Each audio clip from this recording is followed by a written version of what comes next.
समता तालाब में इन दिनों सौंदर्यीकरण का कार्य किया जा रहा है, जिसके निर्माण एजेंसी नगर पालिका है, जिसका एक दिन पहले ही कांग्रेसी पार्षदों के द्वारा तालाब के सौंदर्यीकरण के कार्य में अनियमितता किए जाने का आरोप निर्माण एजेंसी नगर पालिका पर भी लगाया गया था, जिसके बाद पुनः 18 जनवरी को बालाघाट विधायक श्रीमती अनुपमा मुंजारे के द्वारा भी तालाब में पहुंचकर चल रहे निर्माण कार्य का जायजा लिया गया और नगर पालिका के इंजीनियर्स और कर्मचारी को फटकार लगाई गई और कहा कि वह अनियमितता और निम्न स्तर का कार्य को बर्दाश्त नहीं करेंगे।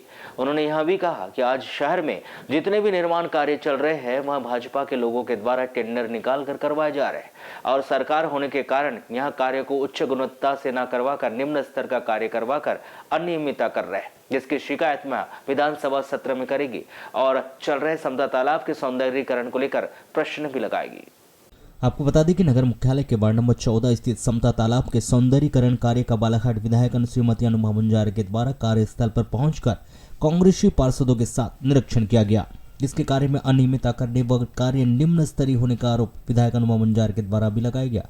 प्रदेश सरकार के द्वारा नगरीय क्षेत्र में अमृत 2 के अंतर्गत कायाकल्प अभियान चलाया जा रहा है, जिसके लिए निकायों में करोड़ों की राशि प्रदान की गई। बालाघाट नगर पालिका में समता तालाब के सौंदर्यीकरण अमृत 2 के तहत 1 करोड़ 64 लाख रुपए से इसका सौंदर्यीकरण कराया जा रहा है। अगले साल जनवरी से प्रारंभ हुए यह कार्य अब तक लगभग 80% हो चुके हैं। यहाँ पर रिटर्निंग वॉल के साथ ही इसमें पिचिंग का कार्य भी हो रहा है। इस कार्य का विधायक अनुपमा मुंजारे ने निरीक्षण किया और सौंदर्यीकरण कार्य में अनियमितता व कार्य निम्न स्तरीय होने का आरोप लगाते हुए रिटर्निंग वॉल बहुत ही खराब बनाई है।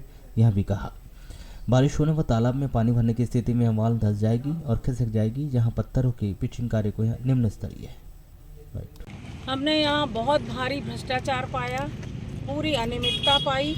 बड़े अफसोस की बात है कि केंद्र सरकार की एक महत्वाकांक्षी योजना शहरों के सौंदर्यीकरण की जो चल रही है उसमें नगरीय निकाय को एजेंसी बनाया गया है।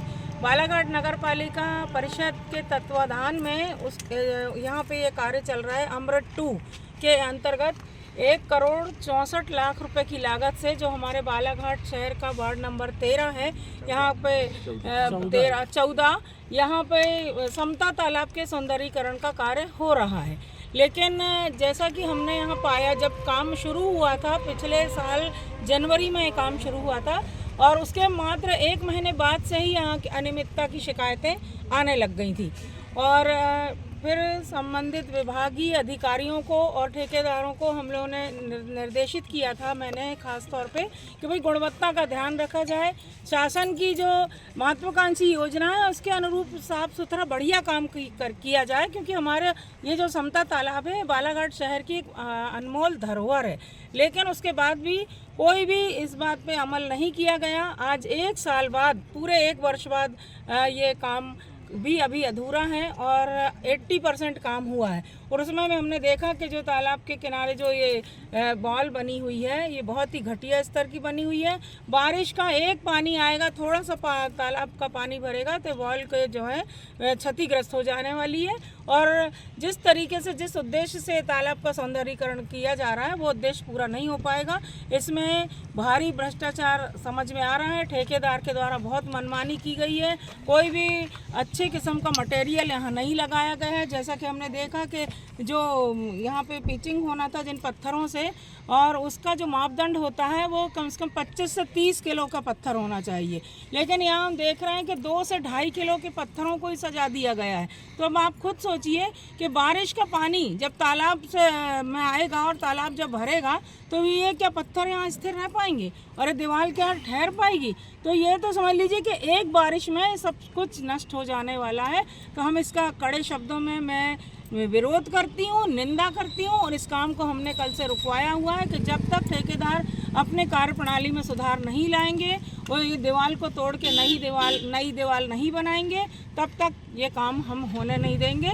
इसके लिए हम बिल्कुल जनहित में काम चाहते हैं, अच्छा काम चाहते हैं, गुणवत्ता युक्त काम चाहते हैं। भ्रष्टाचार और गलत काम को किसी भी कीमत पर नहीं होने दिया जाएगा। नगरपालिका द्वारा सतत, चाहे वो वाहन खरीदी हो, निर्माण कार्य हो, अधिकतर इसमें अनियमितताएं देखी जाती है। कार्यों में इनकी जो है गुणवत्ता सही नहीं पाई जाती। इसको ले देखिए, आपने बहुत अच्छा सवाल किया है।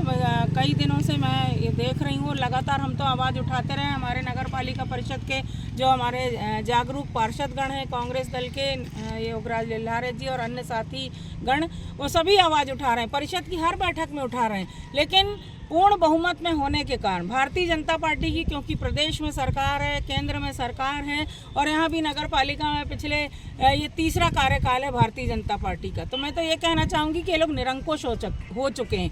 निरंकुशता इनके अंदर समाहित हो चुकी है। इनकी जो अध्यक्ष हैं वो अपनी गलती मानने के बजाय और ऊटपटांग तरीके के बयान देकर सम्मानित जनप्रतिनिधियों को अपमानित करने की कोशिश करती हैं, जो कि बहुत ही शर्मनाक और उनकी हल्की सोच का परिचायक होता है। कचरा गाड़ी की खरीदी में भारी भ्रष्टाचार हुआ, ये जग जाहिर बात है।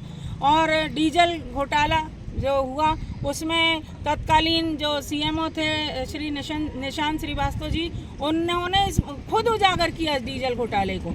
उसके बाद उनको ही दोषी बना दिया गया और नगर पालिका परिषद के द्वारा अपने सत्ता का दुरुपयोग करते हुए उन पर ही कार्रवाई करवा दी गई। तो मैं तो ये जनता जनार्दन से कहना चाहती हूँ, बालाघाट शहर की सम्मानीय जनता से मैं कहना चाहती हूँ कि आप सब इस चीज़ को देख रहे हैं कि नगर पालिका आज की तारीख में भ्रष्टाचार का एक अड्डा बन गया है। बहुत सारे भारतीय जनता पार्टी के जो पार्षद लोग हैं वो समस्त ठेके दूसरे के नाम से लेकर यहाँ काम कर रहे हैं। शहर में जितने भी विकास कार्य कर रहे हैं, मैं समझती हूँ 70% जो काम है वो भारतीय जनता पार्टी के लोग ही कर रहे हैं। इस कारण भ्रष्टाचार हो रहा है, कहीं कोई लगाम नहीं लग रही, रोक नहीं लग रही, और अगर जो लगाम लगाने की कोशिश करता है तो उसके खिलाफ में ही ये लोग कार्रवाई करने में लग जाते हैं। तो इस तरफ मैं ध्यान दिलाना चाहूँगी, मैं शासन का भी ध्यान दिलाऊंगी और आगामी विधानसभा के सत्र में मेरा ध्यानाकर्षण भी रहेगा, सरकार का ध्यान में आकर्षित कराऊंगी और लगातार मेरा प्रयास है कि भ्रष्टाचार खत्म हो, नगर पालिका एक स्वच्छ साफ सुथरी